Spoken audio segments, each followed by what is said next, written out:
एक छोटे से गांव में अर्जुन नाम का एक ईमानदार और धर्मपरायण युवक रहता था। वह बचपन से ही सत्य और न्याय के मार्ग पर चलने में विश्वास करता था। गांव के लोग उसकी इज्जत करते थे क्योंकि वह कभी झूठ नहीं बोलता था और हमेशा दूसरों की मदद करता था। उसके पिता एक साधारण किसान थे जिन्होंने उसे सिखाया था कि चाहे जीवन में कितनी भी कठिनाई आई, लेकिन धर्म का रास्ता कभी नहीं छोड़ना। अर्जुन ने इस सीख को अपने जीवन का मूल मंत्र बना लिया। समय बीता गया और अर्जुन जवान हो गया, लेकिन उसके जीवन में एक के बाद एक कठिन परीक्षाएं आने लगी। पहले उसके पिता बीमार पड़ गए और घर की सारी जिम्मेदारी अर्जुन पर हो गई।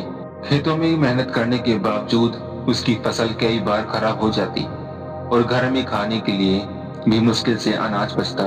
एक दिन गांव के जमींदार ने अर्जुन को बुलाया और कहा कि अगर वह उसके लिए कुछ गलत काम कर दे तो उसे बहुत सारा पैसा मिल जा सकता था, जिससे उसकी सारी परेशानियां खत्म हो जाएंगी।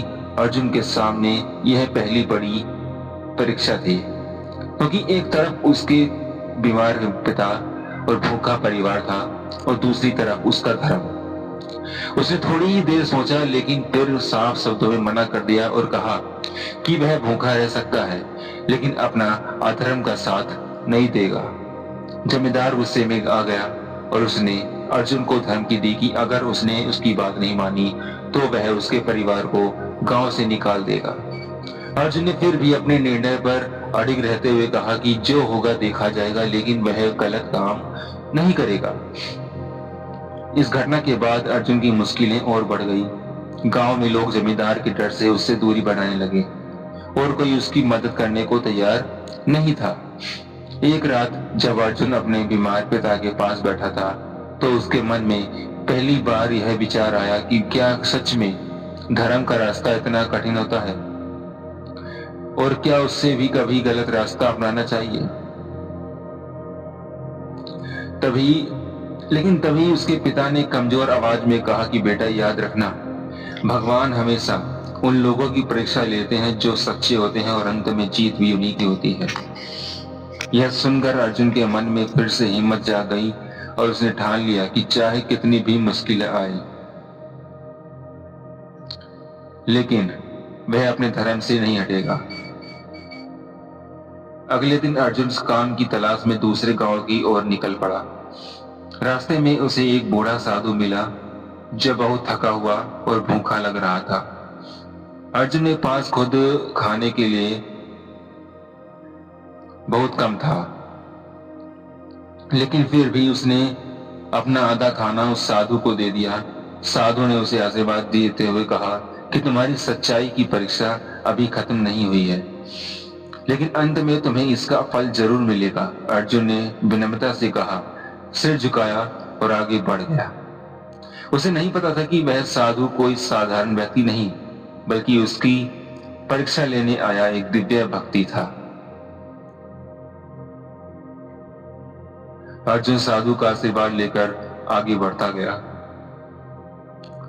लेकिन उसके मन में कई सवाल घूम रहे थे।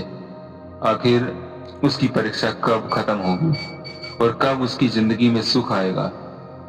चलते चलते वह एक दूसरे गांव पहुंचा जहां उसने काम की तलाश शुरू की, लेकिन हर जगह उसे मना कर दिया गया क्योंकि वह उस गांव का रहने वाला नहीं था।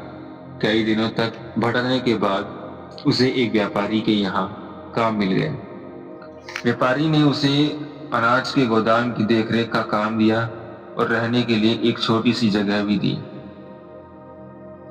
अर्जुन ने पूरी ईमानदारी से काम शुरू किया और जल्द ही व्यापारी का भरोसा जीत लिया। लेकिन कुछ समय बाद अर्जुन ने देखा कि व्यापारी गरीब लोगों को कम तोलकर अनाज देता था और ज्यादा पैसे लेता है।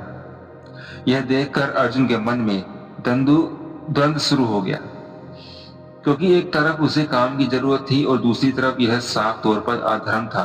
एक दिन एक बूढ़ी औरत अनाज लेने आई और व्यापारी ने उसे धोखा देकर कम अनाज दे दिया। यह देखकर अर्जुन से रहा नहीं गया और उसने व्यापारी को रोकते हुए कहा कि यह गलत है और गरीबों के साथ ऐसा अन्याय नहीं होना चाहिए। व्यापारी गुस्से से आगे आग बबूला हो गया और उसने अर्जुन को डांटते हुए कहा कि अगर उसे यहाँ काम करना है तो चुपचाप उसका कहा मानना होगा। अर्जुन ने साफ इनकार कर दिया और कहा कि मैं ऐसी जगह काम नहीं कर सकता जहां लोगों के साथ अन्याय हो। व्यापारी ने तुरंत उसे काम से निकाल दिया और बिना पैसे दिए उसे वहां से भगा दिया। अब अर्जुन फिर से सड़क पर था और उसके पास न खाने को कुछ था और न रहने की जगह। भूख और थकान से भी परेशान होकर वह एक पेड़ के नीचे बैठ गया और सोचने लगा कि क्या सच में ईमानदारी का कोई फायदा नहीं है। ईमानदारी का फायदा है या फिर दुनिया में जीने के लिए थोड़ा बहुत गलत करना जरूरी है। उसी समय वहां कुछ डाकू आए जिन्होंने पास के गांव में लूटपाट की थी और वे अपना सामान बांट रहे थे। उन्होंने अर्जुन को देखा और उसे अपने साथ जुड़ने का प्रस्ताव दिया। उन्होंने कहा कि अगर वह उनके साथ काम करेगा तो उसे कभी भूखा नहीं रहना पड़ेगा और बहुत पैसा मिलेगा। यह अर्जुन के जीवन की एक और बड़ी परीक्षा थी, क्योंकि अब वह पूरी तरह टूट चुका था और उसके पास खोने के लिए कुछ भी नहीं था। कुछ पल के लिए उसके मन में आया कि वह इस प्रस्ताव को स्वीकार कर ले, लेकिन तभी उसे अपने पिता की बातें और साधु का आशीर्वाद याद आया। उसे दृढ़ता से मना कर दिया और कहा कि वह भूख से मर सकता है लेकिन गलत रास्ता नहीं अपनाएगा। डाकुओं ने उसका मजाक उड़ाया और उसे पागल कहकर वहां से चले गए।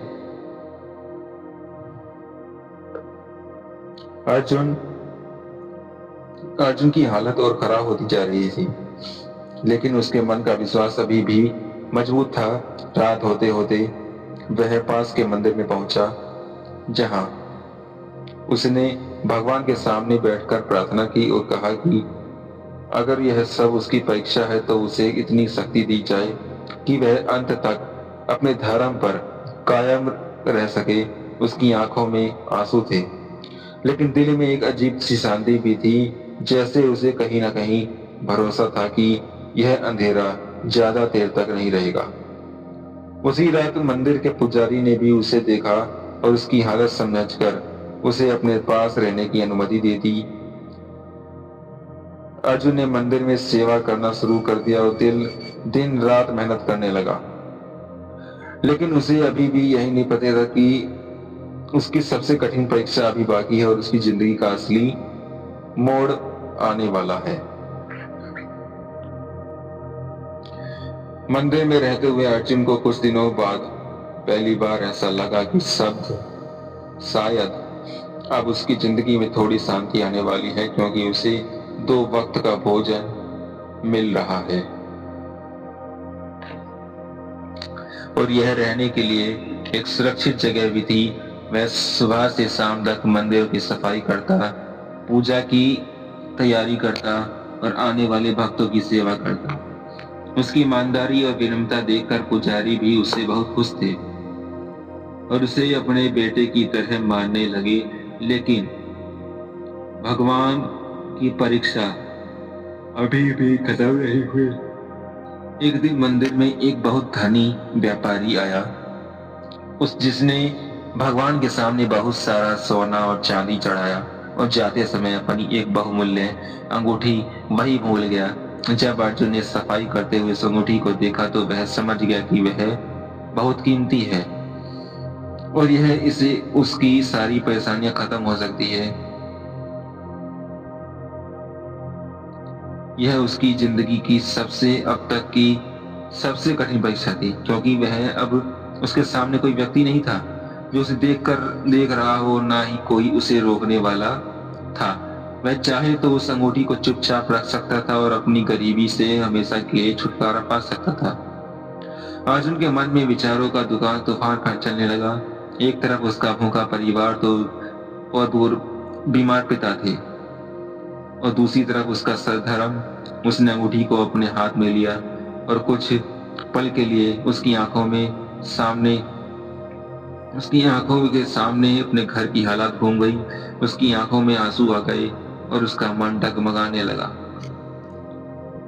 लेकिन तभी उसे अपने पिता की बात याद आई कि सच्चा धर्म वही है जो कठिन समय में नहीं छोड़ा।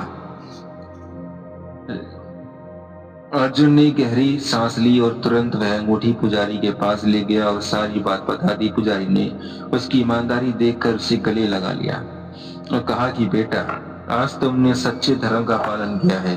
अगले दिन जब वह व्यापारी वापस मंदिर आया, उसे अपनी अंगूठी के बारे में पूछा तब पुजारी ने उसे पूरी घटना बताई।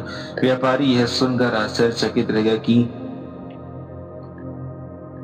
क्योंकि आज के समय में इतना ईमानदार बहुत दुर्लभ थी।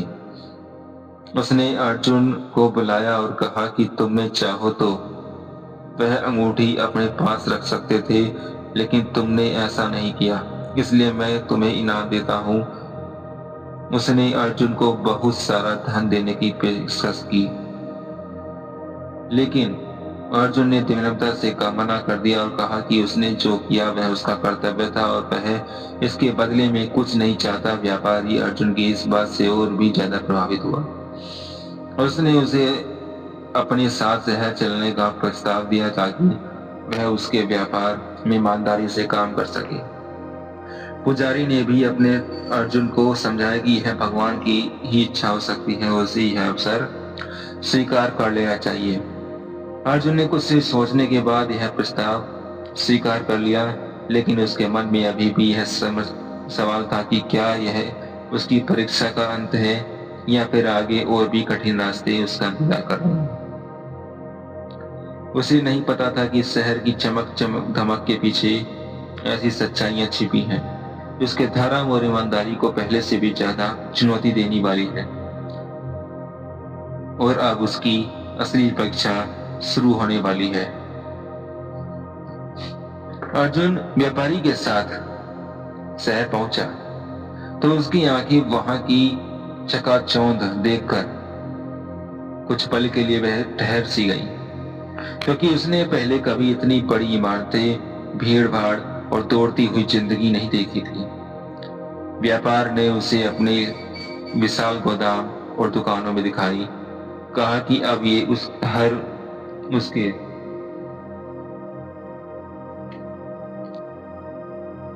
सबसे भरोसेमंद लोगों में से एक हुआ।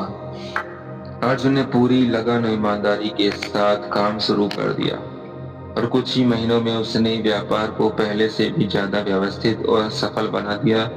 व्यापारी उसे अपने बेटे की तरह मानने लगा।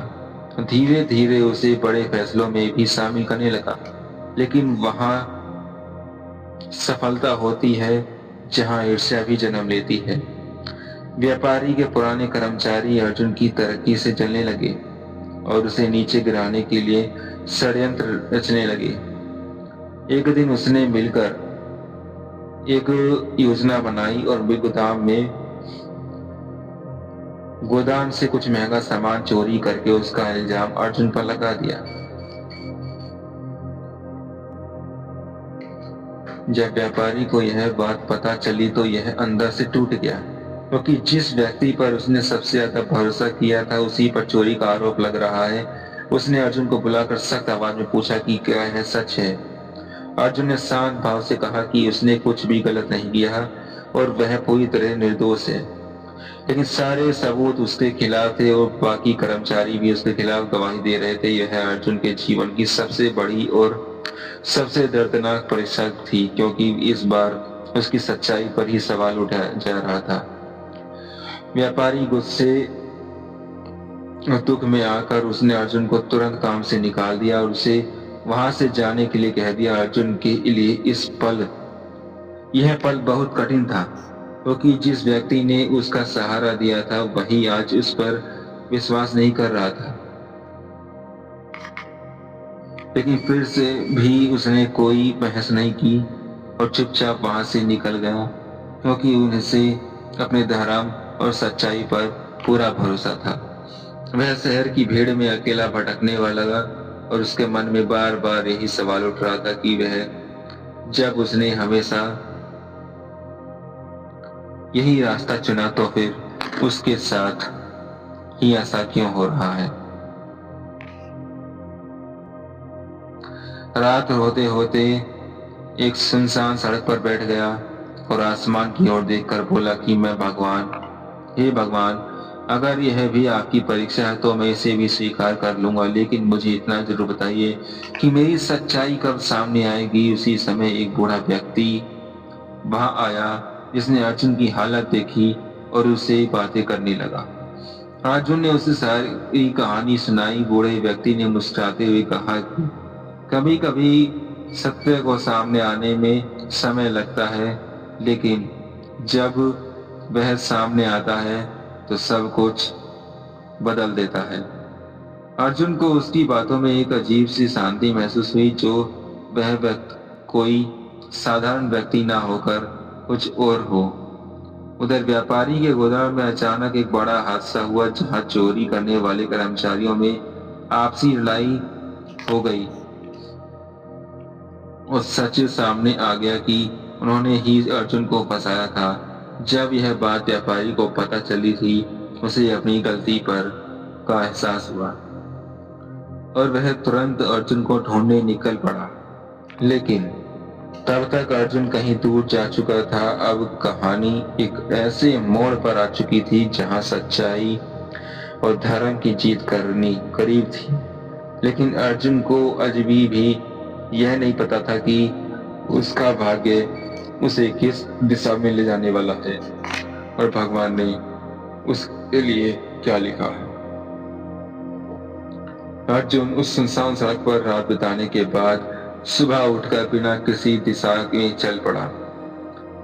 उसके कदम जैसे खुद ही उसे कहीं चले जा रहे थे। उसे मन में अभी दर्द होता, लेकिन उसके विश्वास में कोई कमी नहीं आई थी। उसे ऐसा लग रहा था कि शायद भगवान उसे किसी बड़े उद्देश्य की ओर से ले जा रहे हैं। चलते चलते वह एक ऐसे क्षेत्र में पहुंचा जहां लोग बहुत परेशान और भयभीत नजर आ रहे थे। वहां हर चेहरे पर चिंता थी और हर घर में उदासी छाई हुई थी। अर्जुन ने एक वृद्ध से पूछा कि यहाँ ऐसा माहौल क्यों है, तो उसने बताया कि इस क्षेत्र का शासक बहुत ही क्रूर और अन्यायी है। यह लोगों ने जरूरत से ज्यादा वसूलता है। जो विरोध करता है उसे कठोर सजा देता है। यहाँ तक कि कई दिनों निर्दोष लोगों को भी उसने जेल में डाल रखा है। यह सुनकर अर्जुन का मन दुख से भर गया और उसके अंदर अन्याय के खिलाफ खड़े होने की भावना जाग उठी। लेकिन इस बार परिस्थिति पहले से कई अधिक ज्यादा थी, क्योंकि यहाँ केवल उसकी खुद की परीक्षा नहीं थी, पूरे समाज का सवाल था। समाज पर अर्जुन ने सोचा कि ये क्या उसे अन्याय के खिलाफ आवाज उठानी चाहिए या फिर अपने रास्ते पर आगे बढ़ जाना चाहिए, क्योंकि अगर उसने विरोध किया तो उसकी जान भी जा सकती है। लेकिन फिर उसके मन में कहा कि अगर वह आज चुप रहा तो उसके सारे धर्म का कोई अर्थ नहीं रहेगा। उसने निश्चय किया कि वह इस अन्याय के खिलाफ खड़ा होगा, चाहे परिणाम कुछ भी हो। अगले ही दिन वह लोगों को एकजुट करने लगा और उन्हें समझाने लगा कि डर के कारण चुप रहना भी एक प्रकार का अधर्म है। धीरे धीरे कुछ लोग उसकी बातों को प्रेरित होने लगे और उसके साथ खड़े हो गए, लेकिन कई लोग अब भी डरे हुए थे। अर्जुन ने हार नहीं मानी और लोग उसे जाकर उस शासक के दरबार में पहुंचने का निर्णय लिया। दरबार में पहुंचकर उसने निर्णय ऑर्डर होकर शासक के सामने कहा कि वह जो कह रहा है वह गलत है और उसे निर्दोष होगा कि सजा देने का कोई अधिकार नहीं। यह सुनकर दरबार में सन्नाटा छा गया, क्योंकि आज तक किसी ने भी उस शख्स को सामने इस तरह की सच बोलने की हिम्मत नहीं की। शासक गुस्से से भर गया और उसने अर्जुन को कैद करने का आदेश दे दिया। लेकिन अर्जुन के चेहरे पर डर की जगह शांति थी, जैसे उसे अपने धर्म पर पूरा विश्वास था। हो जेल में डालने के बाद भी उसे अपना हौसला नहीं खोया और वहां बंद धीरे धीरे उसकी बातें पूरे क्षेत्र में फैलने लगी और लोगों के दिलों में हिम्मत जागने लगी। वही उधार, वही बूढ़ा आदमी जो पहले उससे मिला यह कभी वह था प्रकट हुआ और इस बार वह सीधे शासक के सामने पहुंचा। उसने अपनी दिव्य शक्ति के अपना असली रूप प्रकट किया और बताया कि वह कोई साधारण मनुष्य नहीं बल्कि एक दिव्य दूत है जो अर्जुन की परीक्षा लेने आया था। उसने शोषक को उसकी क्रूरता के लिए दंडित किया और सभी कैदियों को मुक्त करने का आदेश दिया। जब अर्जुन को जेल से बाहर लाया गया तो पूरा क्षेत्र उसके सम्मान में झुक गए। शासक भी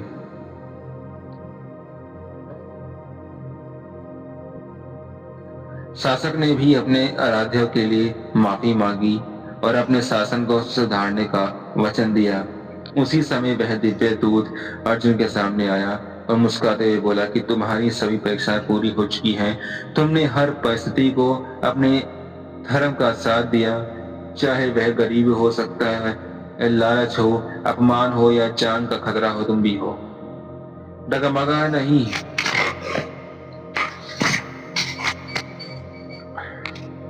नहीं, इसलिए आज से तुम्हारा जीवन बदलने वाला है। इसके बाद व्यापारी भी वह पहुंच गया जिसने अर्जुन को ढूंढते ढूंढते आखिरकार उसे पा लिया था। उसने अर्जुन से माफी मांगी और उसे वापस अपने साथ चलने के लिए कहा, लेकिन इस बार अर्जुन ने मुस्कुरा कर कहा कि अब उसका रास्ता कुछ और है। उसे निर्णय लिया कि वह अपने जीवन को समाज की सेवा व्यक्ति के रूप में प्रसिद्ध हो गया और लोग उसे धर्म का सच्चा रक्षक मानने लगे। उसकी कहानी दूर दूर तक फैल गई और हर कोई उसे यह सीखने लगा कि सच्चा धर्म वही है जो हमेशा सबसे कठिन समय में भी छोड़ा न जाए। उसे ही हमेशा सत्य और धर्म की जीत कहते हैं। धन्यवाद।